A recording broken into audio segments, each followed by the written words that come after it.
ప్రజాప్రభుత్వం అందిస్తున్న సంక్షేమ పథకాలు బాగున్నందుకే పంచాయతీ ఎన్నికల్లో కాంగ్రెస్ ను దీవించారని పీసీసీ చీఫ్ మహేష్ కుమార్ గౌడ్ అన్నారు.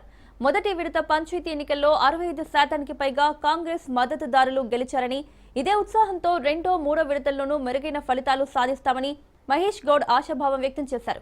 ఇటీవల జరిగిన గ్లోబల్ సమ్మిట్ ను దేశ విదేశాల మీడియా ప్రశంసించిందని అన్నారు.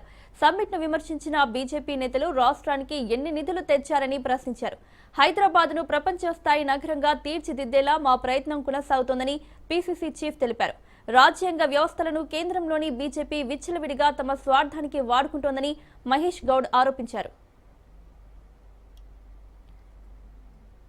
మొదటి విడత సర్పంచ్ ఎలక్షన్స్లో 4230 గ్రామ పంచాయతీలకు గాను ఎన్నికలు జరిగితే కాంగ్రెస్ మద్దతుతో పోటీ చేసినటువంటి సర్పంచులు దాదాపుగా 2600 పైచిలకు గెలిచినటువంటి సందర్భం. దాదాపు 61-62% సర్పంచులు కాంగ్రెస్ మద్దతుదారులు గెలిచినారు.